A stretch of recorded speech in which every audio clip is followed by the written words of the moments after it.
वो दौर जब इंसान पत्थर के आगे झुकता था। काबा यानी बैतुल्लाह जो हजरत इब्राहिम अलैहिस्सलाम ने तौहीद के लिए बनाया था, वो बहुत ज्यादा बुतों से भर चुका था। 360 बुत। लोग कहते थे हम इनकी इबादत सिर्फ इसलिए करते हैं कि ये हमें अल्लाह के करीब कर दें। पापा, क्या हम कुछ खेलेंगे? नन्ही सी अपनी बच्चियों को वो लोग जिंदा दफन कर देते। कुरान मजीद ने इस मंजर को बाद में यूं बयान किया, जिंदा दफन की गई लड़की से पूछा जाएगा किस गुनाह में उसे कत्ल किया गया। वो लोग शराब को बहुत फख्र से पीते, अपनी ताकत के बलबूते पर लोगों के ऊपर बड़े बड़े जुल्म करते और खून रेजी रिवायत थी उनकी। कोई कानून नहीं और कोई भी रहनुमा नहीं। और फिर इसी अंधेरे में एक नूर पैदा हुआ। न उसके सर पर वालिद का साया, न दौलत, न लश्कर। और फिर भी उनका रब उन्हें पूरी कायनात का रहनुमा बनाने वाला था। और वो कभी भी बुत के सामने नहीं झुके और कभी झूठ भी नहीं बोला। लोग उनके बारे में गवाही देते थे, हमने कभी इनके जैसा ईमानदार शख्स नहीं देखा। और उस हस्ती का नाम है हजरत मोहम्मद सल्लल्लाहु अलैहि वसल्लम। और फिर तारीख के वो लम्हे आने वाले थे जो शिर्क की बुनियादें हिला देंगे। बुत गिराए जाएंगे और कबीले आपस में झगड़ेंगे और हक के पैगाम के लिए तलवारें उठाई जाएंगी। ये पैगाम कभी भी रुकने वाला नहीं था। इस्लाम बहुत ज्यादा उभरने वाला था। आज से तकरीबन कई हजार साल पहले हजरत बाबा आदम अलैहिस्सलाम, इंसानियत के पहले नूर, हर चीज का इल्म अल्लाह ताला ने उन्हें अता किया। जमीन, पानी, इंसान, हजरत आदम अलैहिस्सलाम के सब कुछ इल्म में था। हर कौम में रसूल भेजा जाएगा और तुम्हारी औलाद में से भी एक रसूल आएगा। मेरे बच्चों, अल्लाह ने मुझ पर रोशनी अता की और अब तुम्हारी नस्लों में से भी रसूल आएंगे। वो सिर्फ अल्लाह की इबादत की दावत देंगे और इंसानियत को नूर से रोशन करेंगे।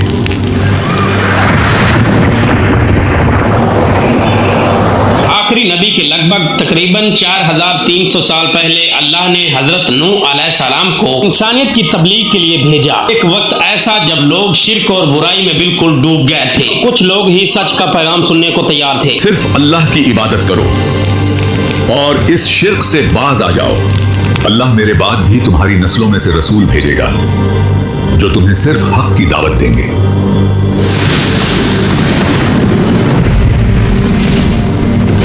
आखिरी नबी से लगभग 2600 साल पहले सारी दुनिया एक बार फिर शिर्क में डूब चुकी थी। बुत, सितारे, चांद, सूरज सबको महबूद बना लिया गया था। और उस वक्त अल्लाह ताला ने भेजा हजरत इब्राहिम अलैहिस्सलाम को।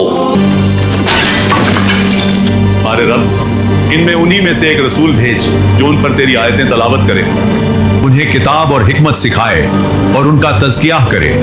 बेशक तू ही गालिब और हिकमत वाला है।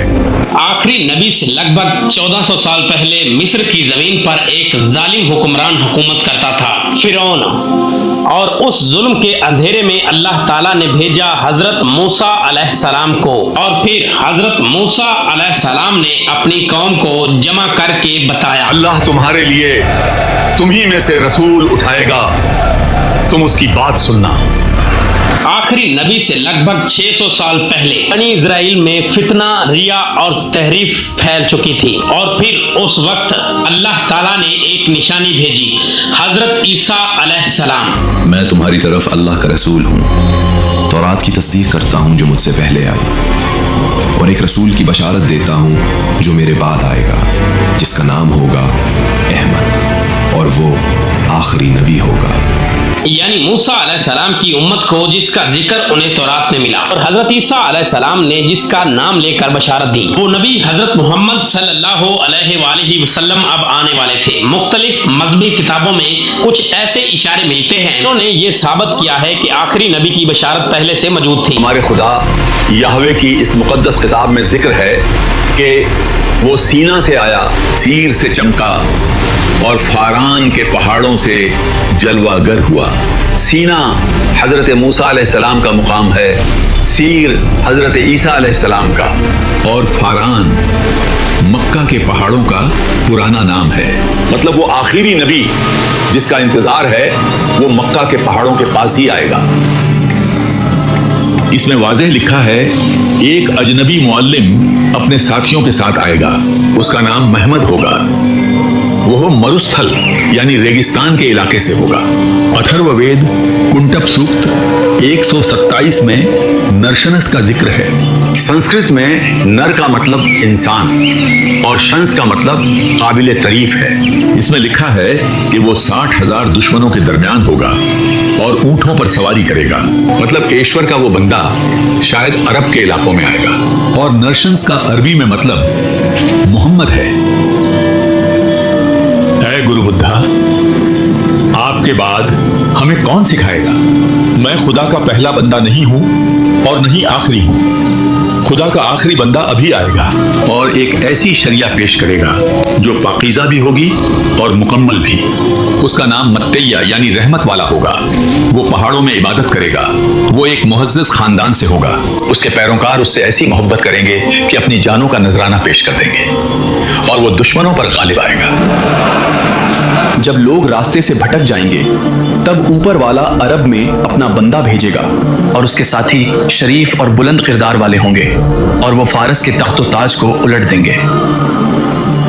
आखिरी नबी से 1 साल पहले मक्का पहाड़ों से घिरा हुआ शहर, रेगिस्तान की हवा और उस शहर के बीचों बीच काबा, वो घर जो हजरत इब्राहिम अलैहिस्सलाम ने तौहीद के लिए बनाया था। लेकिन अब उस घर के इर्द गिर्द 360 बुत खड़े थे। लोग उन बुतों के सामने झुकते और उनसे दुआ मांगते। ये था दौरे जहलियत। और इसी शहर में कुरैश का एक मुअज़्ज़ज़ खानदान भी रहता था जिसका नाम था बनु हाशिम। खानदान के सबसे बड़े सरदार थे हजरत अब्दुल मुत्तलिब इब्ने हाशिम और उनका मकाम बुलंद था। हज्जाज की खिदमत, जमजम की देख रेख, ये तमाम जिम्मेदारियां उनके पास थी। लोग उनकी बहुत इज्जत करते थे। उनके बेटों में से एक थे जिनका नाम था हजरत अब्दुल्ला, जवान, शरीफ और पसंदीदा। उनकी शादी हुई हजरत आमना बिनते वहब से। लेकिन किस्मत ने शादी के बाद उनके नसीब में एक बहुत गहरा जख्म दिया। जब हजरत अब्दुल्ला तजारत के सफर पर गए और यसरब यानी मदीना में हजरत अब्दुल्ला वफात पा गए और उस वक्त